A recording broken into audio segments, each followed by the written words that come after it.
Hey there, everybody. Matt Carter here. I'm Jessica Carter from CARTERMATT.com. This video is our Blue Bloods Season 10, Episode 11, Hopes, Expectations.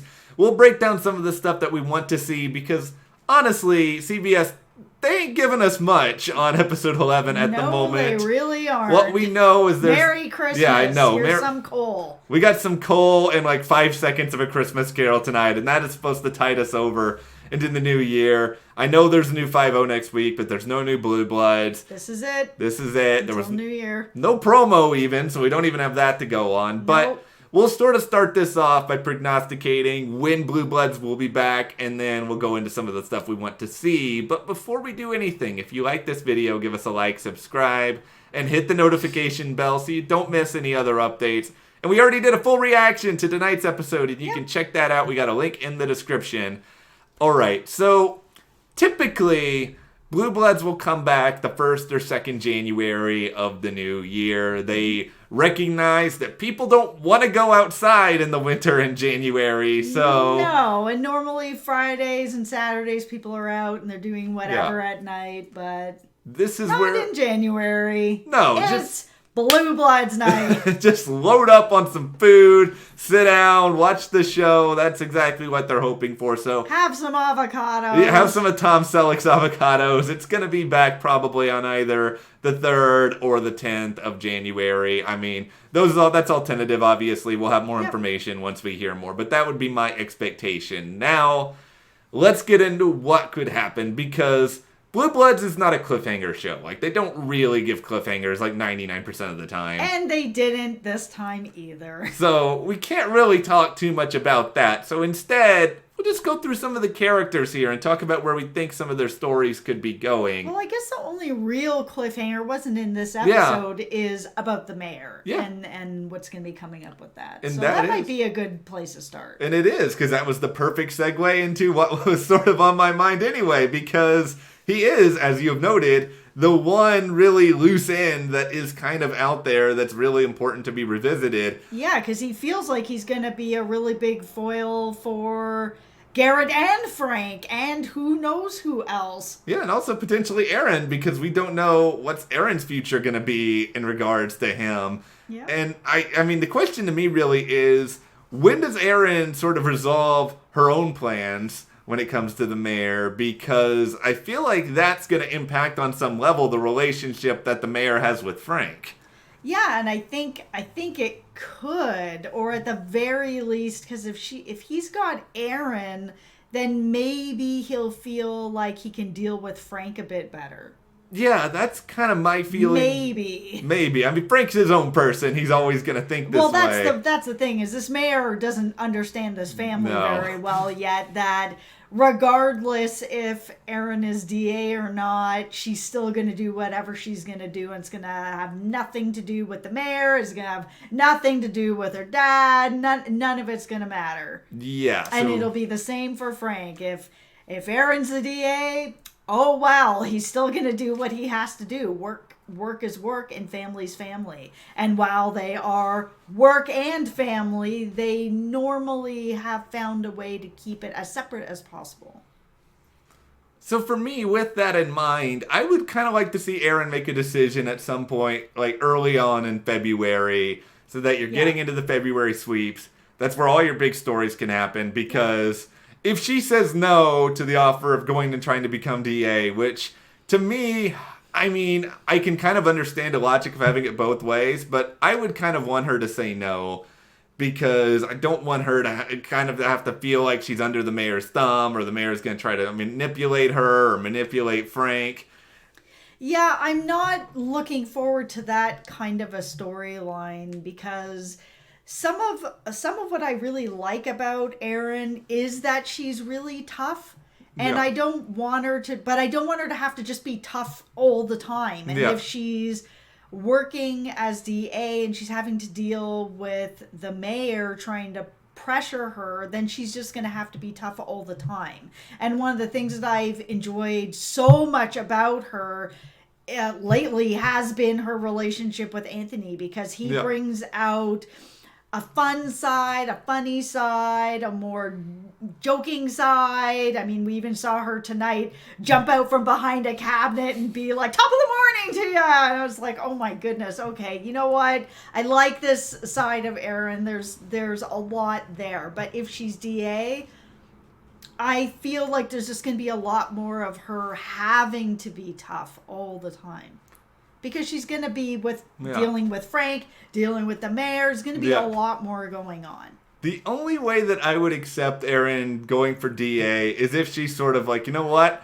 I am going to run for DA, but I'm not going to do it because you asked me to, Mayor. I'm going to do it for me. And then she just completely defies him every step of the way. And then she has, like, Anthony serving as, like, her sort of campaign manager while they're also doing their job. Well, that's the thing. Anthony has to come along with her. There can't be the split up of Anthony. No. I don't want her taking that job if Anthony's gone. I love Anthony as part of the show. Yeah. And like I just said, I love Anthony working with her and being her friend and bringing out this other side of her. It's cool. Yeah, we need that, and we need to preserve that. And it's sort of like we need to preserve Frank and his inner circle. We can't have the mayor doing anything with Garrett that's going on there. I mean, do you think we'll see that revisited in the first stretch? Do you do?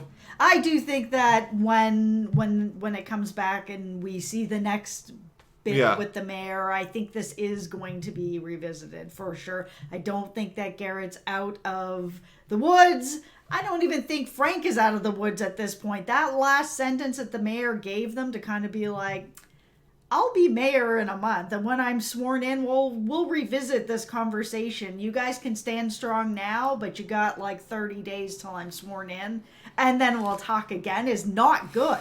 No, I mean, it can be read all sorts of ways. I read it as ominous. I know you read it as ominous. I did. So I think there's going to be... Because it kind of is. Yeah, and I think there's going to be more conflict all around this character moving into the new year. And I mean, I think with Frank's a strong guy. I think Frank will be able to stand up. And I think most importantly, like him and Baker and Gormley, they can all kind of just like stand in front of Garrett and just be the human shields. And they can, but in Garrett's way as well. I think Garrett is strong enough to deal with this mayor. Like, he may not be as imposing feeling as someone like a Frank that just has that aura around him that you do not want to poke that bear. But with Garrett, he may seem like he's a little more malleable, but that's part of sort of his job to try to kind of find ways to make things work. But that doesn't mean that he's not going to be hard. Let's get into Jamie and Eddie. And I think what's kind of the complicated position we're in here is that we know they seem to be on the up and up now after the episode tonight. It doesn't seem as though there is an immediate change that is coming in their work schedule, unfortunately. So I think the question then becomes, what more can you really do with them? I thought that this separate work schedule thing would have been wrapped up by now, honestly. I did too.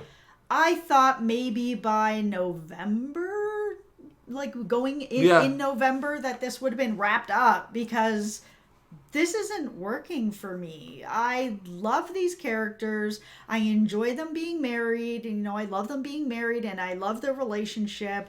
And I've said this many times, but I'm going to say it again. I really love them working together, and there's a little bit of magic that's missing from this now that they've been split up.